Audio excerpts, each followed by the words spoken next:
إن الحمد لله نحمده ونستعينه ونستغفره ونستهديه ونعوذ بالله من شرور أنفسنا ومن سيئات أعمالنا. من يهده الله فلا مضل له ومن يضلل فلا هادي له، وأشهد أن لا إله إلا الله وحده لا شريك له، وأشهد أن محمدا عبده ورسوله. اللهم صل وسلم وزد وبارك على حبيبنا محمد وعلى آله وصحابته أجمعين. برایانی خۆشەویستم لە پرۆگرامی زاد کۆناغی دوو بابەتی فرموودە و حەدیثی پێغەمبەری خۆشەویست صلى الله عليه وسلم گەیشتونەتە حەدیثی ژمارە 11 لاپەڕەی 47. الحديث 11 عن عبد الله بن عمرو بن العاص رضي الله عنهما أن رسول الله صلى الله عليه وسلم قال: قد أفلح من أسلم ورزق كفافا وقنعه الله بما آتاه. طبعا إمامي مسلم حديثك أجرهتوا بس سندي خوي أيجانة عبد الله كري عمري كري عاص قال تعالى لأخوي لباوكش الرازي به هردو عن صحابة بن فرمي رسول الله صلى الله عليه وسلم فرمي قد أفلح يعني سرفراز بو كيه كسيام سير شرطي تيابه أسلم يك مسلمان به دو ورزق كفافا قال تعالى رزقي كفايتي في بدأ يعني رزقي كيف يبدأ ما مناود به سي وقنعه الله بما آته وخواه تعالى قناعتي في بخشي بويك في داو حركسي أمس صفتي تيابو الراسي سرفراز بوا طبعا سرفراز يكد دنيا وآخرة شريته. الراوي الحديث عبد الله بن عمرو بن العاص رضي الله عنهما أسلم قبل أبيه، كان مجتهدا في العبادة غزير العلم، وكان من أكثر الصحابة رضي الله عنهم حديثا. استأذن النبي صلى الله عليه وسلم في كتابة ما كان يسمعه منه فأذن له فكتب، وكان يسمي صحيفته تلك الصادقة. عبد الله كري عمري كري عاص بيأكي زور صالح بيش باوكي إيماني هنا هيك يقولواني كزور زور كوششكر بو لعبادة وخواب هرستيا زور زانابو يك لو صحاباني كحديثي زور جراوة توالى في غمري خوشويست صلى الله عليه وسلم إجازة لي في غمري خوا ورقلتوا كحديث بنوسيتوا في غمري خواج صلى الله عليه وسلم إذني داوة. طبعا إذني قش كسكينة داوة في غمري خوا والله إذني أمبياوي داوة بويا أو صحيفي كحديثي في غمري خوايت يا أنوسيوا ناوي نابو الصادقة. شرح المفردات: أفلح من الفلاح، وهو الفوز والظفر بما يريد العبد في الدارين، والحديث قد جمع بينهما. وفي الكتاب العزيز: قد أفلح المؤمنون، وقال تعالى: قد أفلح من تزكى. وفي أمر الدنيا قال: وقد أفلح اليوم من استعلى. ليرة يا مدينة السرة فكردني وشكان وشيء أفلحا أليلا فلاح وواتا بردنوا سركوتن لدنيا ولا آخرته. حديثكش ما بس أوية يعني هذا بيان دنيا وآخرة كاتير فرمي قد أفلح يعني في الدنيا والآخرة. أفلح بو قيامة خواهي پروردگار لقرآن پیروزه فرمي قد أفلح المؤمنون براسي إيمان داران سرفراز بون لقيامته. وهروها أفرمي قد أفلح من تزكى يعني سرفراز بو أو كسيك دروني خوي باكر دوا هو برديوي. ودرباري أمري دنيا يعني كاروباركاني دنيا سحركاني فرعون ألين وقد أفلح اليوم من استعلى يعني هالكسي أمر بي بعتوا ما بس لو بربركانية كلقل موسى وهارون هاي كان لقوربانك ساحر كانوا أمان ألين وقد أفلح اليوم من استعلى يعني هالكسي أمر بي بعتوا براسي أو السرفرازة به. كفاف: الكفاف هو الذي لا يفضل عن الشيء ويكون بقدر الحاجة إليه، فلا هو فقر ولا هو غنى. قال النووي: الكفاف الكفاية بلا زيادة ولا نقص. وقال القرطبي: هو ما تكف به الحاجات ويدفع الضرورات والفاقات. کەفاف خۆشەویستەکانم ئەوەیە کە پاشماوی نامێنێتەوە. ئەین کەفاف لە شتێکە ئەوەیە کە ڕێک بەشەکە و بەبێ زیادی بەبێ زیاد و بەبێ کەمیش، یعنی احتیاجی پێویستەکەت ڕکاتەوە، نەفەقیری نەدەوڵەوانی لەو بینەیە بێ. ئیمامی نەوەوی ئەفەرمێ ڕەحمەتی خوای لێبێ، ئەفەرمێ کەفاف الكفاية بلا زيادة ولا نقصان یا ولا نقص، يعني ئەوەیە کە ئینسان کفایەتی هەبێ نەکەمی هەبێ، يعني احتیاج بڕە قەرزکا و بەملا و لا بڕە لەش زیادی هەیە لە خۆی، بەڵکو ڕێک پڕا و پڕە. ئیمامی قورتوبی ئەفەرمێ ئەوەیە کە احتیاجەکانی ئینسان پڕەکاتەوە، ئەوەی کە پێویستیاتی ژیانتە بۆتی دەبرەکە، نایە لێ احتیاجی خەڵک بی، ئەوە پێوترێت کەفاف. لێرشە حەدیثەکە يعني کەفاف بە جوان ئەزانێ، ئەنی ئەگەر خوای پەروەردگار پێت بدا تۆ کەفافت هەبێ، ئەفەرمێ نیعمەتێکی زۆر زۆر چاکە. وقنعه الله أي جعله قانعا بما أعطاه الله تعالى إياه ولم يطلب الزيادة، لمعرفته أن رزقه مقسوم لن يعدو ما قدر له. قنعه الله الله خوای گەورە قانعی بکە، ڕازی بکە بەو بەشەی کە پێی داوە، کابرا بەدوای زیادەیە ناگەڕێ، ئەوەی کە خۆی خوا پێی داوە تەواو بەوە ڕازیە، قەنەعەتی وایە کە ڕزق دابەش کراوە، هەرچی هەوڵ بدا و کۆشش بکات لەوەی کە خوا بۆی دیاری کردەوە زیاتر ناتوانێت. وەیە کابرا بە قانعوە و نەوێ هەوڵ نادە، هەوڵ ئەدا، چونکە خوای گەورە واجبی کردو ئێمە کاسبی بکەین، هەوڵ بدەین، کۆشش بکەین، بەڵام قەنەعەتیشی هەیە، ڕزانێ ڕزقەکە دیاری کراوە. خوا چەندێکی بۆ دیاری کردبێ هەر ئەوە نەیە، لەوە زیاتر تێپەڕ ناکە. من خەڵکە ناسم هەر برادری خۆمانەوە تەلەبەی خۆمان بووە، زۆر زۆر کۆششێ کرد، یعنی جاری وا بوو بە ئاسانی ناگەیشتە کات دەرسەکانە کە دوای عیشاش بوو دەرسەکان ناگەیشت پێ، ینی بەردەوام خەری کاسبی بوو. هەشمان بوو کاسبێکی کەمێ کرد و بۆ خۆی زووترین کات هاتۆ ئیسراحەتێک کرد و خۆی شێشۆرد و یعنی وەزعی تەواو. ئەمیان دایمەن لەویان زیاتری بوو، ئەم دایمەن لەو زیاتری بوو، مع العلم یەکیشیشانە کرد. ئیتر طبعا ساڵێ نەبوو، دوو نەبوو، سێ نەبوو، ئیسەش لا یەزال وایە، ئیسەش وایە. ئەو پیاوە لە تەمەنی من هەیە، ئیسەش ڕزقەکەی دیاری کراوە، خەڵک بەرزە بێتەوە، داعابەزێ، ئەوە یەک ڕزقێکی و تاو. مەسەلەی ڕزق شتێکە بە هەڵپە هەڵپ نییە، ئەگەر چی هەڵپە هەڵپەکەش لەسەرمان پێویستە، ئەنی هەڵپە هەڵپ مەبەستمەوە نییە کە دەست بۆ حرام، یعنی پێویستە لەسەر هەوڵ بدەی ئیش بکەیت، بەڵام دڵنیاش بە کە خوای گەورە ڕزقەکانی دابەش کردووە، ئەگەر لەوە زیاتر نەبوو کە بۆ دیاری کراوە زۆر یعنی مەکە، یعنی زۆر بێتاقەت مەبە، گرنگەوەیە لاشەت ساغا، گرنگەوەیە خی گەورە مناڵی چاکی پێ داوە،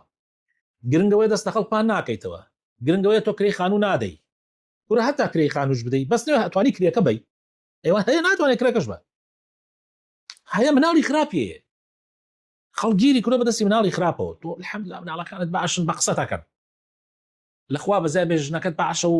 زۆر ماندووت ناکە زیاد لە حەد، خۆ گشتمان ژنەکانمان ماندوومانەکە، بە زیاد لە حەد ماندووت ناکە، لە وەسەتایە. ئەمەش ئەم نیعمەتی خوای پەروەردگارە، بەخوا خەڵک بەدەست ژنیەوەی گیری کردووە، بەدەست ژنیەوەی گیری کردووە، بەدەست مناڵیەوە گیری کردووە، بەدەست دراوسیەوە گیری کردووە، بەدەست خزمی خراپەوە گیری کردووە. عنی من خەڵک ئەناسم پیاوێکی زۆر زۆر ساڵح، ئەم کابرایە کێشەی چی بوو؟ ژنەکەی چاوی هەڵ نەهات بە خزم و کەسوکاری، زۆر زۆر ساڵح، چەند جا دایکی لە ماڵ دەرکرد، ئەم ژنە ئەهاتەوە سەرێک ژنەکەی دایکی دەرکردەوە، جل و جان تای فڕاداوە دەشتۆ، ئەمیش نەمەزانی بۆ چی دەنگ ناکە، ینی ئیسەش نەمزانی بۆ دەنگ ناکە، ئایا لەبەر مناڵەکانی، ئایا هەر خۆی وا تەبیعەتی سارد و سڕە، ئایا کە دایکیشی فەقیر، ینی دایکێکی فەقیری بەسە زمان دەرێکرد بۆ بە خزمەکانی کاکە خۆ من شەلوکێر بە خاوەن ناکەم، یەک کەس نێتە ماڵە، هەر بۆ سەردانێکی چاخواردنێکیش ڕازی نابوو کە سوکاری بچنەوێ. خوای تەعالا پیاوەکەی لێستندەوە، پیاوەکەی لێستندەوە،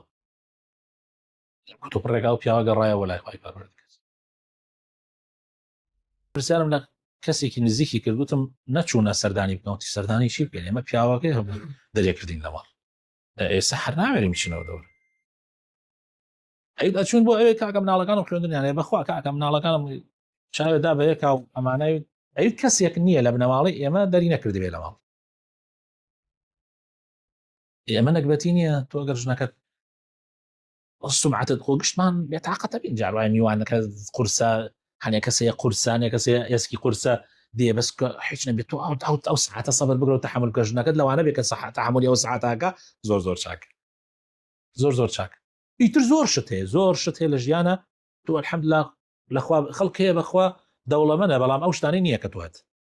کەوا بوو معنای وایە ئەو لەلایەکە دەوڵەمەنە بەس تۆ لەلایەکی ترۆ دەوڵەمەنینەکەی تۆ يعني زۆر لەینەکەی ئەو باشتر المهم إنسان قناعتي بلا جيانا زور قرنقة. الشرح الإجمالي للحديث.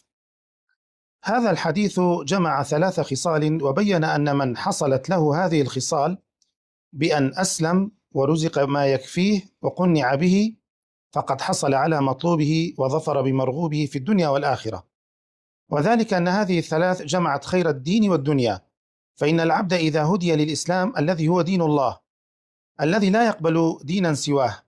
وهو مدار الفوز بالثواب والنجاة من العقاب، وحصل له الرزق الذي يكفيه ويكف وجهه عن سؤال الخلق،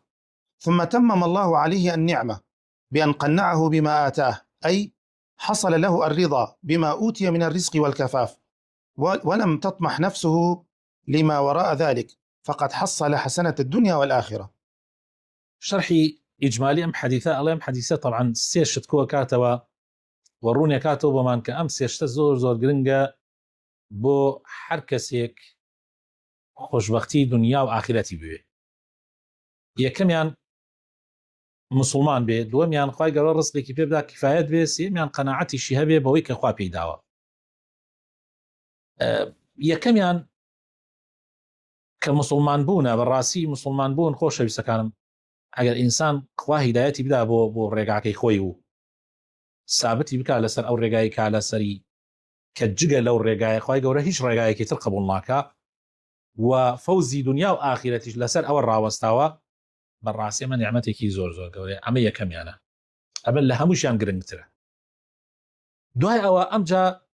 خوا لەمەش زیاتری پێ بدا بەوەی کە ڕزقێکی پێ بدا کە کیفایەتی پێ ببەخشی، یعنی ڕزقێک کە دەست لە خەڵکان نەکەیتەوە، احتیاجی خەڵک نەبی، ئەوە نشت هەیە ماڵ مناڵەکەت چاویان لە دەستی کەس نەبێ، ئەمەش نیعمەتێکی زۆر گەورەیە بەڕاستی. ئەمجا جگە لەوەش خوای گەورە قەناعەتتان پێ ببەخشی. وەکو باسم کرد خەڵک هەیە دنیایەکی ئیسا ئەو هەموو خەڵکە کە لەسەر گەندەڵی ئەگیرێن بە هەزارەها و بەڵکو بە ملیۆنەها پارە لە ژێری زەوی دەرەکرێ و ئاڵتون و زێر و پارە لە ژێر زەوی دەرەکرێت کە هەر هەمووی بە گەندەڵی پێیان کردووە. هۆکارەکەی چییە؟ هۆکارەکەیەوە تۆ قەناعەتت نییە. ئەنی کابرا هەر کەسێک لە ئێمە ئەگەر خاوەنی 10 مناڵیش بێ ملیۆنە دۆلار زۆرە بۆی، حتا ڕۆژە ئەمرێ ئەو ملیۆنە دۆلارە هەی بێ کافێ، یەک کابرا بە ملیۆن تێر ناخوا، 1000 ملیۆنیشی ئەبێ حەت تێر ناخوا، بەڵکو ئێستا ئەمانەی وا خۆیانیان نابود کردێ لە لای خۆمان و لە عێراق و لە هەموو دنیا بە ملیارەهایان هەیە تێر ناخوا بۆ خۆیان و بۆ بنە ماڵیان. نازانم یعنی تۆ بە تەمای چی؟ بۆ خۆت ناشری نەکەی، بۆ قیامەتی خۆت بەر لە دنیا ئەسووتێنی، ئەوە لە دنیاشە هەر دنیاشیان لەبەر خەڵک، یعنی ئێستا کەسێ لەوانم یعنی ئەگەر خەڵک لیان نەترسێ، ئەگەر خەڵک لیان نەترسێ کە ئەمە دەسڵاتیان هەیە و ئەمە بەخوا ئەم عالەمە تفبارانیانەکە بۆ ئەمە هۆکارەکەی بۆ واگەڕێتەوە قەناعەتیانی. وئیلا ئەگەر قەناعەتت هەبێ، من پیاوێکی چاکەیە خوای گەورە ڕێکی خست سوحبەتێکمان هەبوو بەیەکەوە، هەموو جارێک کاتێ باسی ڕزق باتایە ئەم بابەتێ هاوردەناو ئەوت برا ئیسە ئێمە ئەگەر ئێمە بالەیەکی دەینەوە من چەندێکی تر چنێک یعنی چنێ باشماکە بۆ نمونە من 10 ساڵتر بژێ هەر لە مەطعمیشان نانبخۆم، هەر لە چێشتخانەی نانبخۆم، حەسابی کرد 5000 دامەنە بە وەجبەیەک 10 دانە بە وەجبەیەک، حەسابی کە چەند ساڵترەکە کشتی بەرە دەمێتری خۆ من چی هەرەوەی لەوە زیاتر چ بە شەرتێک ئەگەر بیبیتە حقیقەتەوە تۆ لە ڕۆژێکا 5,000 سەر ناکەی ئەگەر تێکەڵیکەی هەر هەمووی تێکەڵکەی هەمووی تێکەڵکەی هەر ئەوەیە تۆ لە ڕۆژێکە بۆ تۆ بە نەفرێک 5,000 سەر ناکەی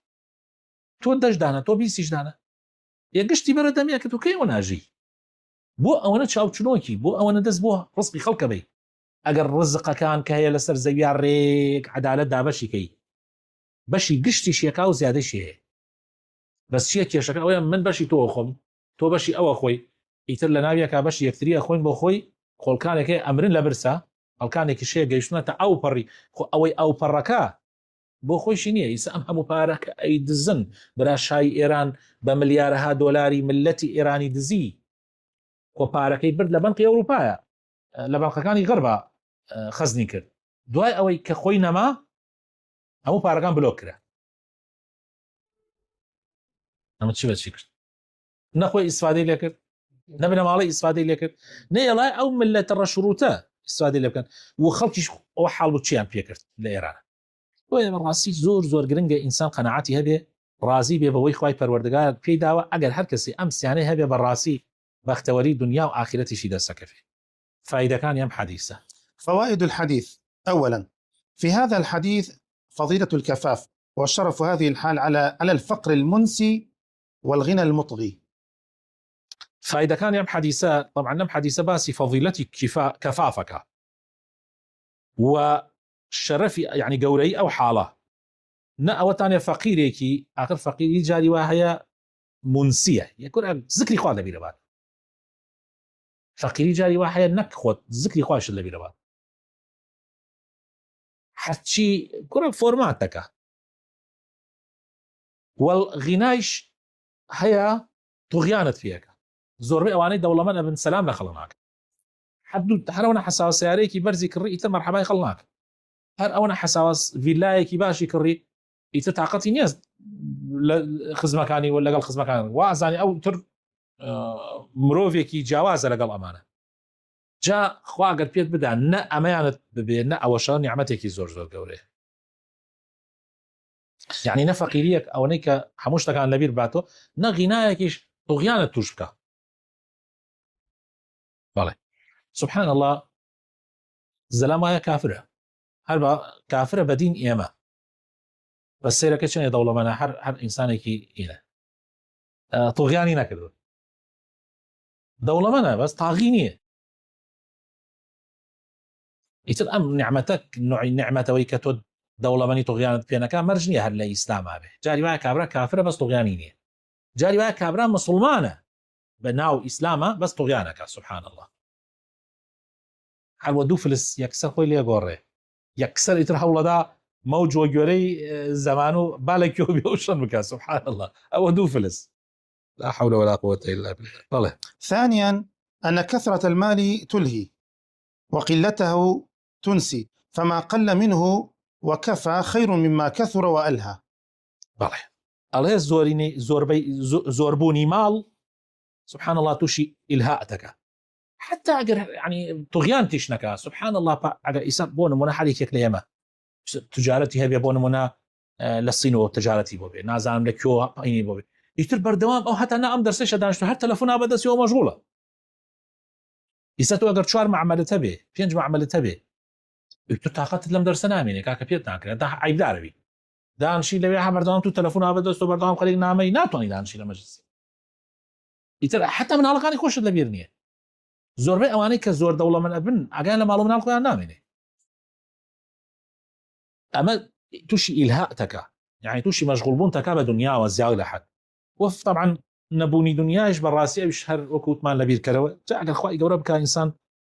لەو بەینا بێ زۆر باشە. ثالثا، أن صاحب هذه الحال وهو الكفاف أقرب إلى الفقراء، لأنه لا يترفه في طيبات الدنيا كالأغنياء، فلم يفته من حال الفقراء إلا السلامة من قهر الرجال وذل المسألة. خاوني كفاف نزيكتر لفقيرة چونکە ئەم طيباتی دنیاوای پێ نەکردووە ئاگای لە فەقیر نەمێنێ لەگەڵ فەقیرە ئەم ئەوەی فەرقە خوای گەورە پاراستوێتی لەوەی کە خەڵک بێتە دەم دەرگای داوای قەرزی لێ بکەن خوای گەورە پاراستوێتی لەوەی کە دەست لە خەڵقان کاتەوە ئەوە جیاوازەکەیت لەگەڵ فەقیرە دائما لە ناو فەقیرەکانجا ژیان لەگەڵ ئەهلی فەقرا زۆر خۆشە، ژیان لەگەڵ یعنی ئەهلی بەساتەتە زۆر خۆشە. خەڵکێ دەوڵەمەنیش ئەوێ بەس ئەو خانوەی کە وەختی خۆی لە گەڕەکێکی شعبیە بووە نایگۆڕێ هەر لەو دەورە لە ناو ملەتی فەقیرە ئەژێت، چونکە ئەو ملەتە فەقیرە پاکترن، تەماحیان کەمترە، زۆر هەوڵ نادەن بتڕۆخێن، بەڵکو دایمە ینی وەکو بڵێ بەتایبەت ئەگەر تو دەست لەگەڵیان هابێ. یعنیسا ئەو دەوڵەمەنانی کە زەکاتە دەنووهان لە گەڕەکێکی شعبی ئاژێن یعنی ئەو عالەمانی خۆشیانێ، بەس بەمەرجێ ئەو کەسە ئەو دەوڵەمەنیە وای پێ نەکرد بێ زیادە ڕێی بکا و زەکات نەدا و هینەک. رابعا أن الفضل من الله سبحانه وتعالى، وأن هذا الإنسان أفلح بفضل الله سبحانه وتعالى، لأنه هو الذي هداه للإسلام، وهو الذي رزقه وجعل رزقه على قدر حاجته لا زيادة فيه ولا نقصان، ثم هو سبحانه وتعالى الذي امتن عليه بأن رزقه القناعة. لفضل خواويا كخواي تعالى يعني هدايتي داوا بو إسلام، لفضل خواويا كخواي تعالى رزقك باشي داوي كبيوسد بخلقنا بينه رزق يعني للرحمة خواو لفضل خواويا كخواي تعالى قناعتي بتو بخشيوه شو أجر قناعتنا كخوا وكل حديث سكات وفي غمر قاص الله صلى الله عليه وسلم بني آدم تيرنا أخوا أجر يقدول يهبه يقدول آلتون يبه إجا وخاد بيت دول باش تيرنا أخوا عبر دوام هالبيتيو حتى فقير حتى دولة من تربية فقير وكو كسي وايل آوي السوير بخوا إيساتو آوي السوير برو أو بصر لشاط العرب بخوا تيجي أو آوا تو حر آوا خوي وجري كان أو خرواستو ديني حر تنيتي ناشكيني أو كيشي جا فضلي خواي پروردگاره اگر خواي تعالى تو أو نعمتات في بدا كدولة منيوات بينك خواد لبير واتوا حتى ايمن خواد لبير بي إساني كسيها بس بيت عندهم برلمان تلا شاركي خويا ناجي بون من يسخل كي بون ونوكو كفري وكلارو أو شوناني كدور لا هنوا كابرا اللي دنگ ديني حل اللي دنگ ديني يدي كي خوي وخلق كي خوي وعشرة كي خويتي أرونا حسابه عندهم برلمان 6 مليون ورقه 6 مليون شيء يا اخي خذ دوله مني كيوانيه 6 مليون ورقه راك باركا ومال با اغازيت اوربو هولير قرات ابي وانا اقايله خلق بيت جا خوي يعني خوي حقها حكومته يعني قد مجال لداوي عندهم برلمان بشوني خوي بقوره شكر تو لنا او خلقها اجي ابي بو اوان بي تو عندهم برلماني اواني ابي لنا يندر نشي ابي الاغات لا يشو ازاركانيان بي ابي حالم زخو برلمان چیه برلمان بو اوه دنگی او ملت بگینی تخل جاك تو بارد کرد رويشتي تا درباني خانت بجي الله ورويشتي باولير سليماني بجي الله ورويشتي باولير دهاتيكي خوت كاتي خوتي اجاوي جيت الله ورويشتي بو اوه او خلقنا بدوي تو خلق اصلا باري ويني بدوي تو بي باولير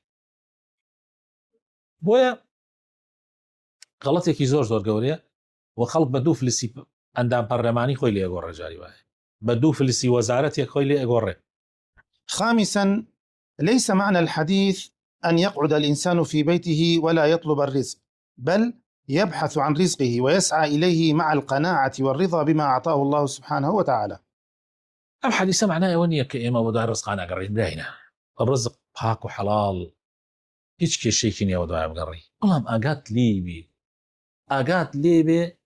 وريابة هنگاو شوني شيء هنگاو كان شيطان مكة وكاتك زاني أمشي حتى لا تستطيع أي مسلمان مؤمن هي خواهي قولة بيدا الحمد لله ده هنگاو رويش دواء لكتو بركات يقلب كسان يكبو كاتك زاني همو باركان بر مفلس بو من برادر أنا اسم إيك يقول لدولة منكاني ناوشكي خوي إيتر كسي التزامش بو زكاة وتسلفتره وترتيبات ومان إيواش خواهي توزيكي بيدا دي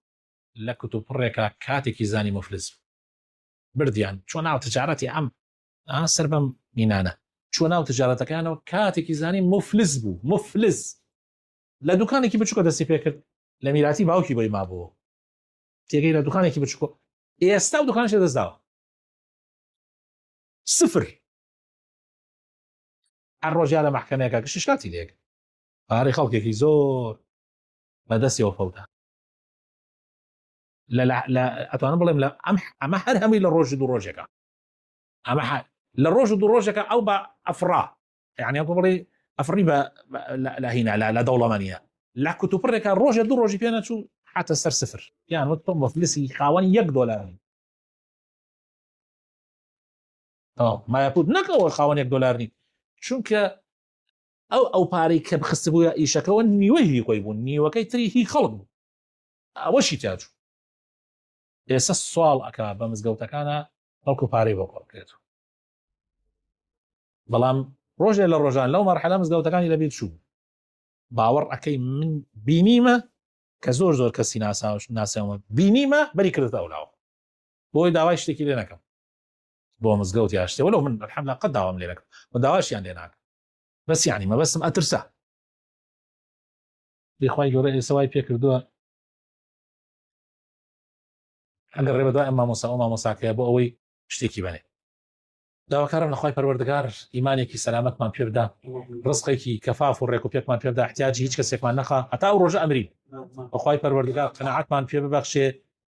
زیاد لە حەدی خۆمان نەڕۆین خوا نەخواست ئەمجا عەفسۆ بێتەوە بەسەرمانە آمين آمين سبحان ربك رب العزة عما يصفون وسلام على المرسلين والحمد لله رب العالمين